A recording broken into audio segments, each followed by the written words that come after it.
hemos tenido a Marcela Cubillos, Benito Baranda, Constanza Juve, René Cortázar, Elisa Walker, Gonzalo Blumel, Beatriz Sánchez y Cristian Monkever.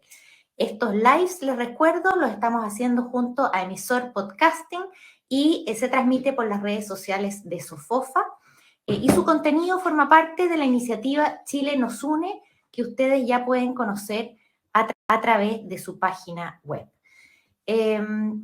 Tendremos todas estas conversaciones los lunes y jueves a las 8 de la noche, y lo estamos haciendo porque como Sofofa queremos ser partícipes de este proceso constitucional que va a marcar las próximas décadas de nuestro país. En ese sentido hemos hecho nuestras propias propuestas, que las pueden visitar en el decálogo de Sofofa en nuestra página web, y hemos querido justamente abrir esta instancia de conversación con los distintos candidatos para que nos vayan dando sus miradas y sus visiones en temas de interés. Hoy día tenemos dos muy buenos invitados. Se trata de Miriam Enríquez y de Rodrigo Álvarez, a quienes voy a presentar inmediatamente. La conversación, ustedes saben, es abierta, todos los temas, pero siempre tenemos un tema preferente, que en este caso, como nuestros candidatos son candidatos de regiones, vamos a priorizar el tema de la descentralización. Entonces, partamos con Miriam Enríquez. Déjenme conectarla a nuestra conversación. Ya está Miriam con nosotros. Solicitud para que nos unamos en este conversatorio. Ahí estamos. ¿Cómo estás, Miriam? ¿Qué tal? ¿Cómo estás? Muy buenas tardes. Muchas gracias por la invitación. Encantados y muchas gracias por aceptar nuestra invitación a conversar. Voy a tomarme unos segundos para presentarte. Miriam es abogada, máster en Derecho Público y cuenta además con un doctorado en Ciencias Jurídicas que obtuvo en la Universidad de Santiago de Compostela en España. Desde el 2012 ha trabajado en la Universidad Alberto Hurtado, llegando al cargo de decana de la Facultad de Derecho de esta institución en el año 2019. Forma parte, además, de varios consejos, entre ellos el Consejo Consultivo de Género del Ministerio de Ciencia y Tecnología, el Consejo Consultivo de la Asociación de Abogadas Feministas y del Consejo de Comunidad Mujer. Ya vamos viendo aquí un sector de interés. Además, Miriam es columnista en La Tercera, en el Mercurio Legal y panelista de la Mesa Constituyente del Canadá. Y hoy día se nos presenta como candidata a la Convención Constitucional por el grupo, corrígeme si me equivoco, Independientes No Neutrales, por el distrito 4, que comprende las comunas de Antofagasta, Tocopilla y El Loa. ¿Correcto?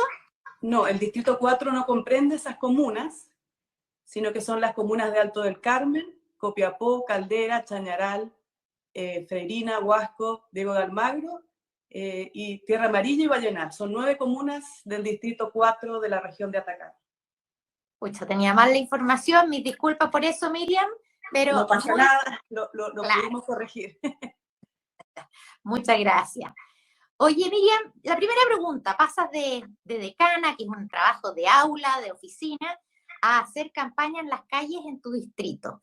¿Qué es lo que te motiva a formar parte o a querer formar parte de esta convención?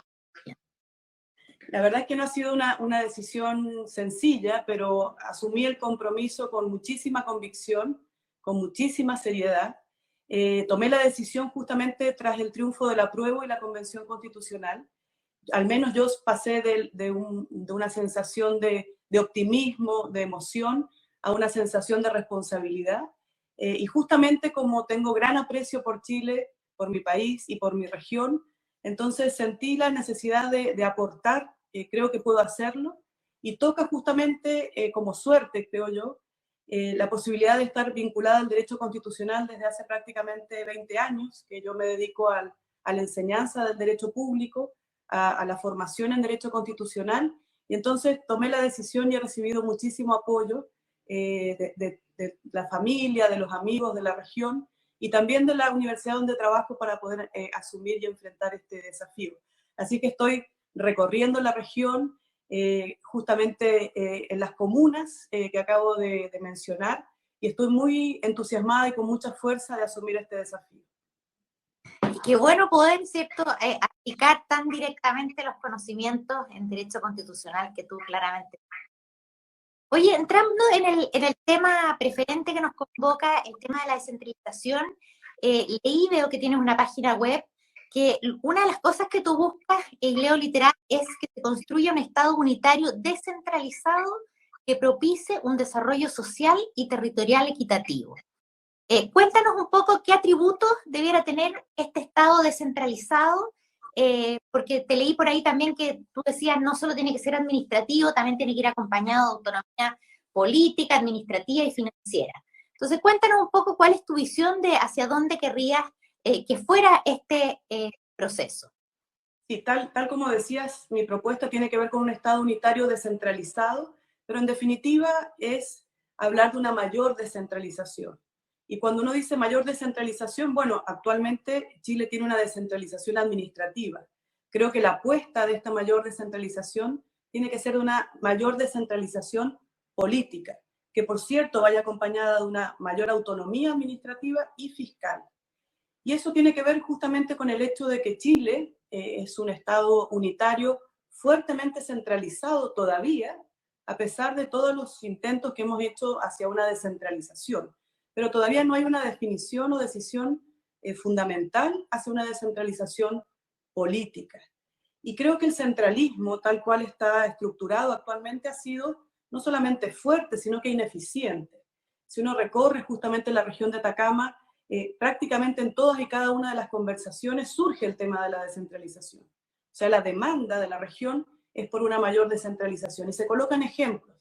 La manera en que se resolvieron los problemas o están por resolverse, porque todavía no han sido soluciones definitivas, aquellos que han tenido que ver con acontecimientos, digamos, de desastres naturales como el aluvión, no fueron soluciones eficientes las que se ofrecieron desde el nivel central y que debieran haberse gestionado de alguna manera mucho más autónoma desde, por ejemplo, los gobiernos regionales o de los propios municipios y comunas. Por lo tanto, la apuesta es una mayor descentralización política, no en todos los ámbitos, sino que fundamentalmente en el ámbito regional y también en el ámbito comunal.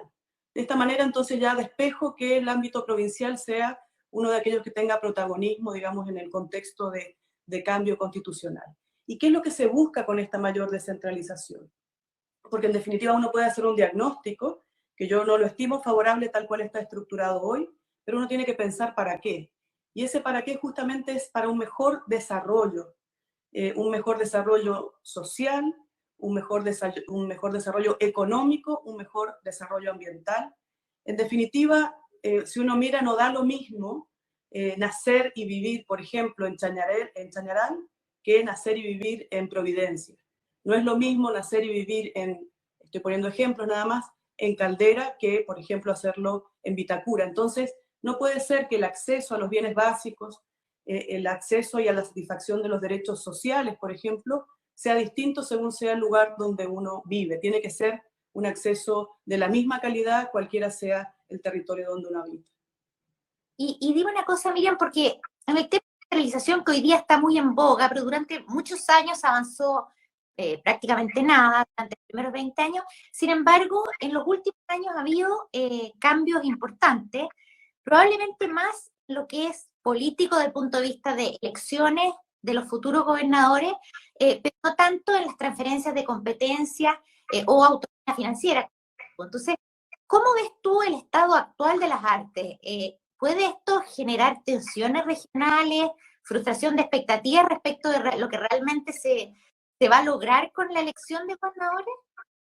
Sí, yo creo que este trabajo de la descentralización tiene que ser, digamos, de una coordinación y de una colaboración horizontal entre el sector privado, la organización de la sociedad civil y, por supuesto, los niveles subnacionales y el nivel central. Entonces, tiene que haber una lógica de colaboración para evitar que estas tensiones se produzcan. Esto también tiene que ser incremental, progresivo.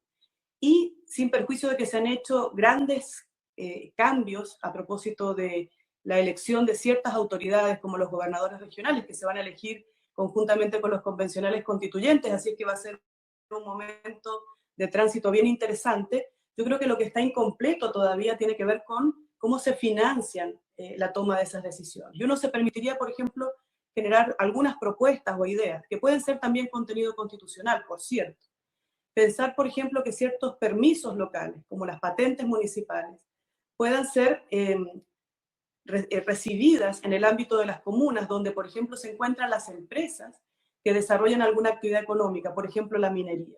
Y no necesariamente que esas patentes sean percibidas en los lugares donde se encuentran las casas matrices de esas empresas. Por ejemplo, ayer recorriendo Tierra Amarilla, uno advierte que si esas patentes o permisos se pudieran cobrar ahí, claramente el desarrollo y la inversión local sería muchísimo mejor y mayor y redundaría en beneficio de la comuna y de la región. También pensar que en la Constitución se podrían permitir impuestos territoriales para la inversión regional, y todo esto acompañado, porque yo sé que es un cambio profundo, tendría que estar acompañado, por ejemplo, de un sistema de transparencia, un sistema robusto de rendición de cuentas que permita entonces que digamos, mayor autonomía fiscal vaya de la mano de una mayor responsabilidad fiscal. Oye, súper interesante lo que estás planteando, porque ahí hay varios temas que me gustaría tocar brevemente. Responsabilidad fiscal. Oye, súper interesante lo que estás planteando, porque ahí hay varios temas que me gustaría tocar brevemente. Por un lado, hablábamos de la autonomía financiera, entonces en ese sentido, ¿tú promoverías un impuesto regional o estás pensando en el territorial, en aquellos que pagan las inversiones que se ubican localmente en la región? Que ha sido una propuesta de larga data que ha trascendido varios gobiernos que han tratado de implementarlo y sin embargo todavía no se implementa. ¿Estás pensando en eso? O sea, que la inversión deje parte de los tributos en la región, o también estás pensando en que hubiese algún grado de recaudación de impuestos regionales.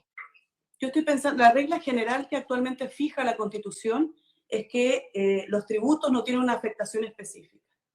Esa es la regla general. Y muy excepcionalmente que los tributos puedan tener una afectación determinada. Yo me pregunto por qué no pudiéramos revisar el sistema para que los tributos pudieran tener una afectación particular y redundar entonces en beneficio del territorio, en este caso de la región, y también eventualmente en el caso de las comunas.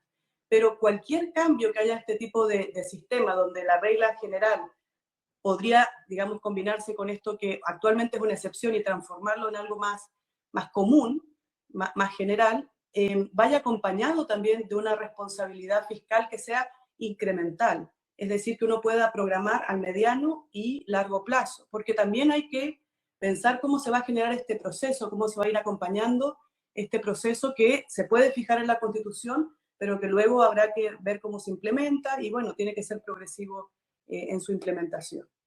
Pero en ese sentido, ¿tú estás pensando en una redistribución de los ingresos de los impuestos existentes o estás pensando en gravámenes adicionales que eventualmente podrían afectar ciertas actividades productivas que se desarrollan más en tu región?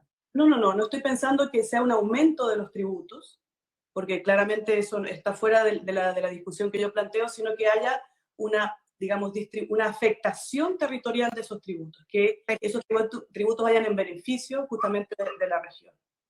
Perfecto. Y también mencionaste al pasar algo que me parece súper importante. ¿Es posible elevar las exigencias a los gobiernos regionales y municipales pensando en exigirles mayor eficiencia, transparencia, rendición de cuentas?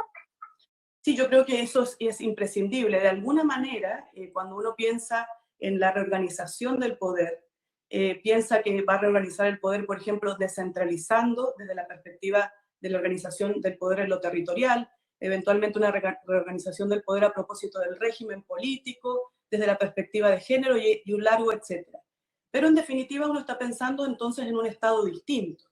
Y en ese sentido tiene que ser un Estado moderno, eficiente, donde hayan mayores exigencias de transparencia, donde hayan mayores exigencias de rendición de cuentas, y por cierto, entonces tiene que ser un Estado que sea probablemente más activo, yo digo más protagonista en la satisfacción de ciertos bienes, me refiero en particular a los derechos sociales, pero para que ese Estado sea más protagonista, tiene que al mismo tiempo ser un Estado más eficiente. Sin lugar a dudas, efectivamente, y además si se traspasan más funciones, también hay una exigencia de rendición de cuentas que no es menor. Déjame llevarte también a otros temas que leí en tu suerte de decálogo de lo que te gustaría a ti impulsar en este proceso constituyente. Tú hablas también de acotar las atribuciones dice, exacerbadas del presidente de la República y que el Congreso Nacional participe también en la función de gobernar. ¿Estamos hablando de un cambio de régimen político? Estamos hablando definitivamente de un cambio de régimen político. Yo pienso que este proceso constituyente es una oportunidad única para reorganizar el poder.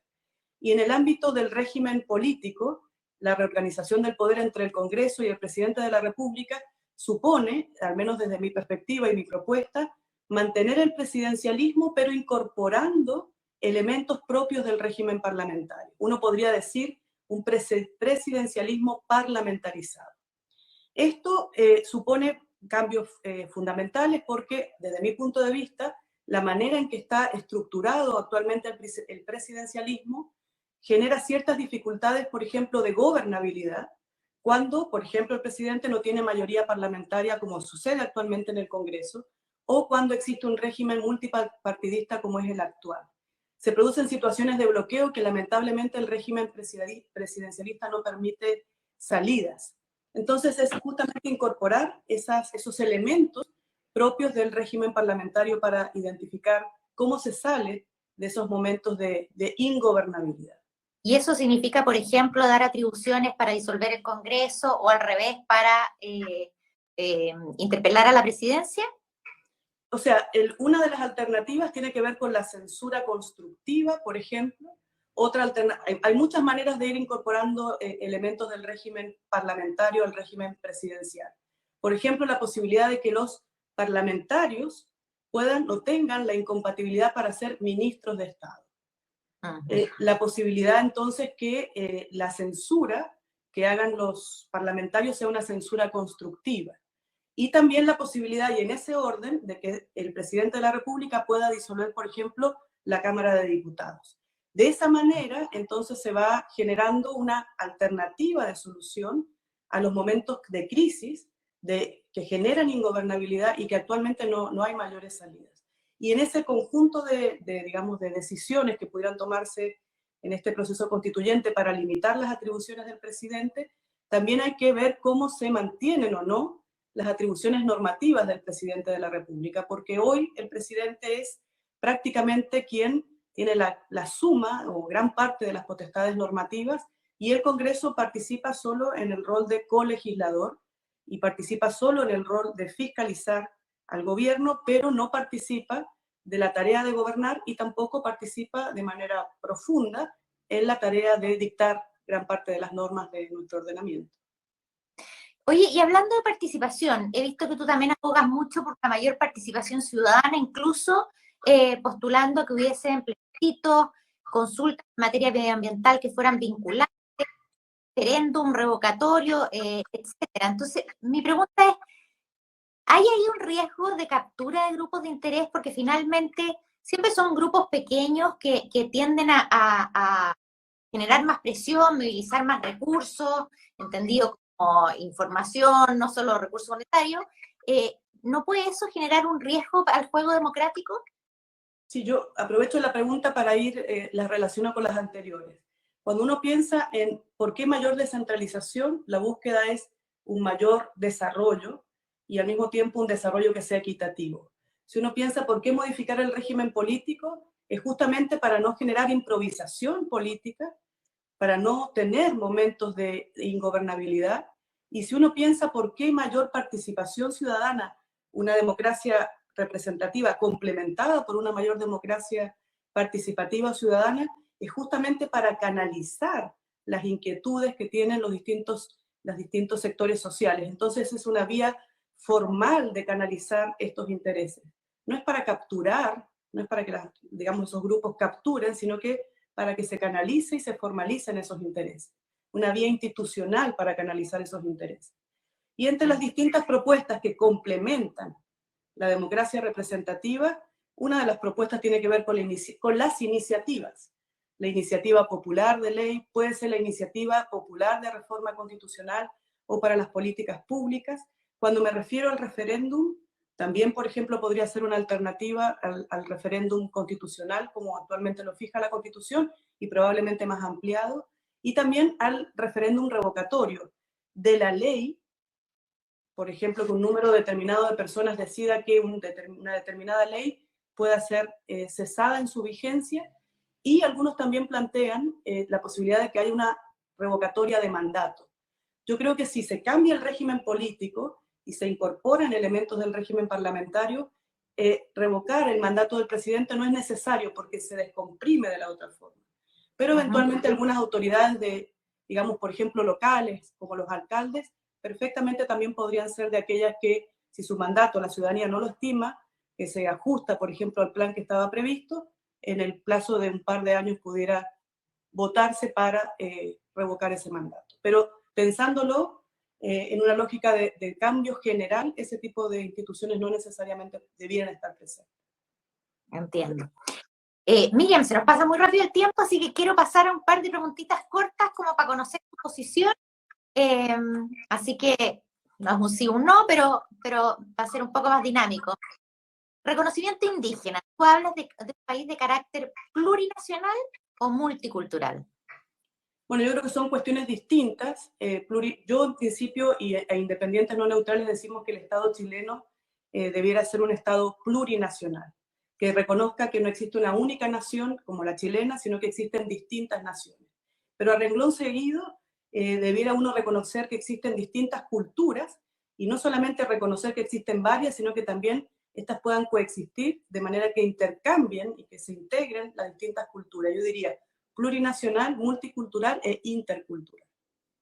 De acuerdo. ¿Paridad de género y cupos reservados en el futuro Congreso? Yo diría paridad de género, en el sentido de que los órganos, sean o no de elección popular, estén integrados de manera paritaria, de manera equilibrada por hombres y por mujeres. Por ejemplo, el futuro Congreso Nacional, el futuro Tribunal Constitucional. Aprovechando que eres experta constitucional, ¿garantizar derechos sociales con acción constitucional para hacerlo exigible? Definitivamente, sí. Creo que todos los derechos sin distinción deberán tener una garantía jurisdiccional concreta para que ante la afectación de los derechos, cualquiera sean, estos se pueden restablecer y, por ejemplo, accionando a través de una acción expedita y rápida, que más adelante podría ser la acción de protección u otra, como por ejemplo en la acción de amparo. Perfecto. La última. ¿Regla de responsabilidad fiscal en la Constitución? Sí. Sí, como decía al principio, tiene que haber digamos, un complemento de esta mayor autonomía fiscal con una regla de responsabilidad fiscal. Muy bien, pues Miriam, muchísimas gracias por acompañarnos. El placer ha sido mío, muchísimas gracias, y esperemos tener otras alternativas y otros momentos de seguir conversando. Ha sido de todas maneras, mucho éxito, y si tú quieres continuar con nosotros, nos despedimos solo de la pantalla.